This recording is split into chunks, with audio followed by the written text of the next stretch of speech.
আকাশবাণী কলকাতা।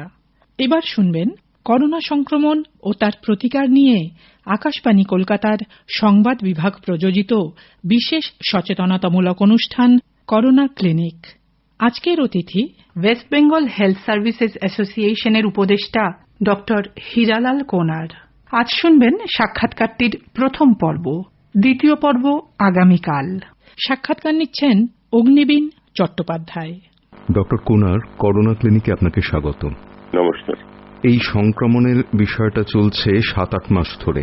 বর্তমান পরিস্থিতিটা আপনি কিভাবে দেখছেন? অবস্থা আরো খারাপ হয়েছে, এটাই তো আমরা দেখতে পাচ্ছি, কারণ আক্রান্তের সংখ্যা বেড়েছে, হাসপাতালগুলো আরো বেশি করে ভর্তি হচ্ছে আক্রান্ত মানুষে। সুতরাং অবস্থাটা খারাপ হয়েছেই বলা চলে।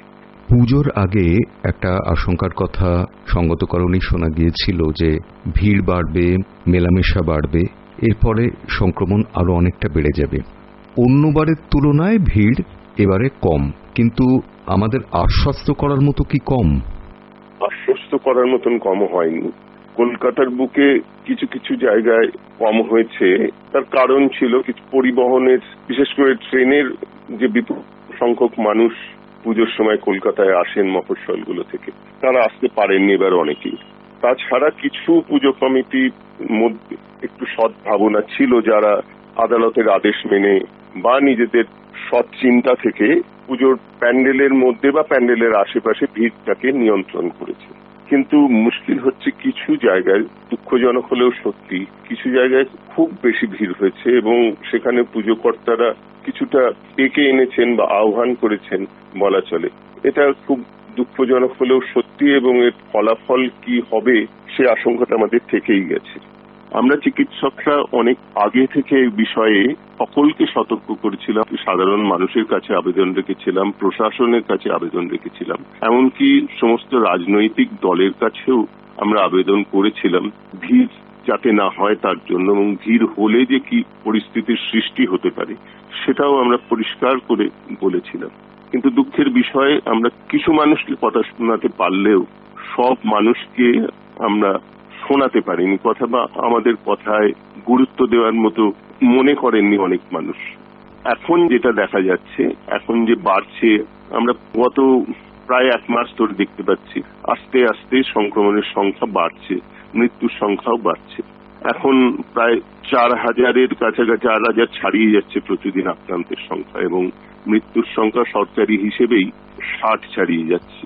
এদের সংক্রমণ হয়েছে কিন্তু 1 থেকে 1.5 মাস আগে, অর্থাৎ পুজোর বাজার শুরু হওয়ার সময় থেকে যে ভিড় হয়েছিল তার প্রতিফলন আমরা এখন দেখতে পাচ্ছি। পুজোর সময় যে ভিড়টা হয়েছিল তার ফলাফল দেখতে আমাদের এখনো 2 বা 3 সপ্তাহ অপেক্ষা করতে হবে। তাহলে আমরা বুঝতে পারবো যে কতটা মেলামেশা, কতটা নিয়ম না মানা, কতজন এরকম করেছিলেন, সেটা আমরা কিছুটা বুঝতে পারবো। সামনে কিন্তু কালী পুজো আসছে, সেক্ষেত্রে কিছুটা হলেও জনসমাগম হয়, দুর্গাপুজোর মতো না হলেও কিছুটা হয়। আর একটা বাড়তি বিপদ যেটা বিভিন্ন মহল থেকে বলা হচ্ছে যে কালী পুজোতে যে বায়ু দূষণ, সেটাতে কিন্তু যারা কোভিড আক্রান্ত তাদের খুবই অসুবিধার মধ্যে পড়তে পারেন তারা, এবং আরো নানান দিক থেকে নানান ধরনের অসুবিধা হতে পারে। এই বিষয়টা আপনি কি বলবেন? এই বিষয়ে তো আমরা চিকিৎসক সংগঠনগুলো আবার সাধারণ মানুষের কাছে আবেদন রেখেছি, প্রশাসনের কাছে আবেদন রেখেছি যে এবছর আতশবাজি বা পটকাকে একদম নিষিদ্ধ করা হোক, পুরোপুরি নিষিদ্ধ করা হোক। একটা তথ্য দিই তাহলে পরিষ্কার হবে। 2019 সালে আমাদের দেশে প্রায় 17,75,000 মানুষ বায়ু দূষণের জন্য মারা গেছিলেন। এটা সরকারি হিসেব। কিন্তু এখন পশ্চিমবঙ্গে কত সেটা আমাদের হিসেবের মধ্যে নেই, আমার জানা নেই। কিন্তু বায়ু দূষণের জন্য তখন কিন্তু করোনা ছিল না, তা সত্ত্বেও শুধুমাত্র বায়ু দূষণের জন্য মারা গিয়েছিলেন এই বিপুল সংখ্যক মানুষ। বায়ু দূষণ আমাদের এখানে সারা ভারতবর্ষেই, বিশেষ করে নর্থ ইন্ডিয়ায় এবং যেখানে কালী পুজো বা দিওয়ালিটা বেশি করে হয়, অনেক বাজি পড়ে, আতশবাজি পড়ে, সেখানে কিন্তু প্রবল দূষণ হয় এবং সেটা আদালত, একদম সর্বোচ্চ আদালত পর্যন্ত গেছে। অনেকবার কথা হয়েছে যে বিভিন্ন আতশবাজি, পটকা এগুলোকে নিষিদ্ধ করা হোক, অন্তত পক্ষে নিয়ন্ত্রণ করা হোক। সে নিয়ন্ত্রণেও কিছু কিছু আদালত রায় দিয়েছে। অনেক রকম কথা বলা আছে, কিন্তু দুঃখের বিষয় তা সত্ত্বেও এই বায়ু দূষণ ব্যাপক হয়। বায়ু দূষণের মধ্যে ভয়ঙ্কর কিছু রাসায়নিক বেরোয় এই সময়তে, এই আতশবাজি বা পটকা থেকে। সেগুলো অনেকগুলোই ক্যান্সারের কারণ এবং ফুসফুসে একদম স্থায়ী ক্ষতি করে ফেলতে পারে এরকম কিছু দূষিত পদার্থ বের হয়। আমরা দেখেছি আতশবাজির মধ্যে যে ফুলকি বা আলো বের হয়, তার জন্য যে রাসায়নিক ব্যবহার করতে হয়, যেমন অ্যান্টিমনি বা স্ট্রনটিয়াম, মার্কারি, এগুলো কিন্তু ভয়ঙ্কর ভাবে মানুষের শ্বাসের পক্ষে, মানুষের শরীরের পক্ষে ক্ষতিকর।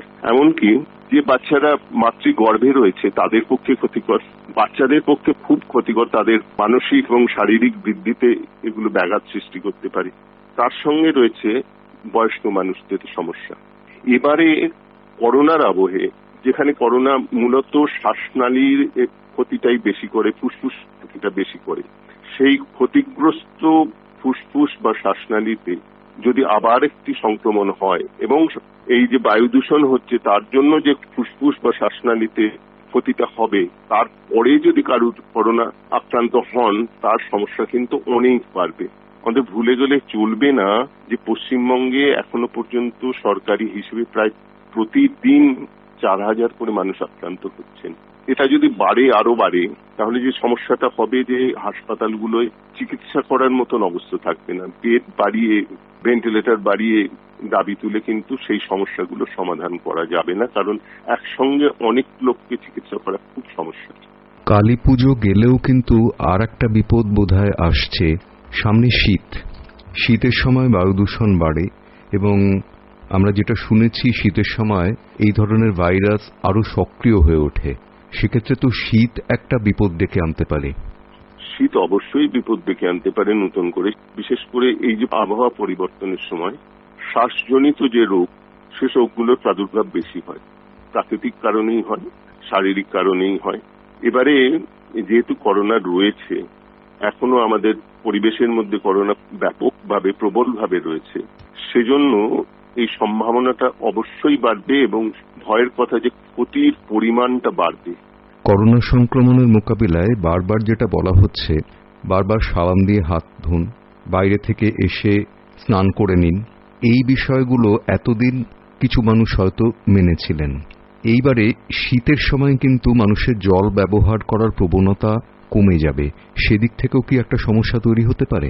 দেখুন, এই স্বাস্থ্যবিধি যে কথাগুলো বলা হয়েছিল বারবার সরকারের তরফ থেকে বা নানা মহল থেকে, চিকিৎসকের তরফ থেকে বলা হয়েছিল, সেই স্বাস্থ্যবিধিগুলো কিন্তু মেনে চলতেই হবে। শীতকালে আরো বেশি করে মানতে হবে, কারণ আমরা তো আগেই বললাম যে শীতের সময় সংক্রমণের সম্ভাবনা বাড়বে এবং যেহেতু পরিষ্কার করার প্রবণতাটা একটু কমে যায়, সে সময়ে এই ব্যাপারটাকে যদি আমরা ভুলে যাই, শীতকে ভয় পেয়ে যদি পরিষ্কার হওয়ার কথাটা ভুলে যাবে তো পরিষ্কার হওয়ার ব্যাপারে কিছু ঢিলেমি করি, তাহলে কিন্তু আমাদের বিপদ আরো বাড়বে।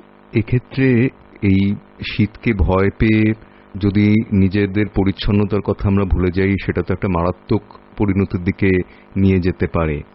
জল বা সাবান ব্যবহার না করে কোনোভাবে কি এটা সম্ভব? অন্য কোনো জিনিস ব্যবহার করে কিছুটা অন্তত সামাল দেওয়া? স্যানিটাইজার ব্যবহার করা তো, জল বা সাবান যেখানে পাওয়া যাচ্ছে না সেখানে, বাইরে যেখানে জল বা সাবানের ব্যবহার করার অসুবিধা, সেখানে স্যানিটাইজারের ব্যবহার করা যেতে পারে। কিন্তু সাধারণভাবে খুব সস্তায়, যাকে বলে পরিশ্রম কম, সেখানে সাবান এবং জলের তো কোনো বিকল্প নেই এবং বিকল্পের কথা ভাবলে অসুবিধা আছে।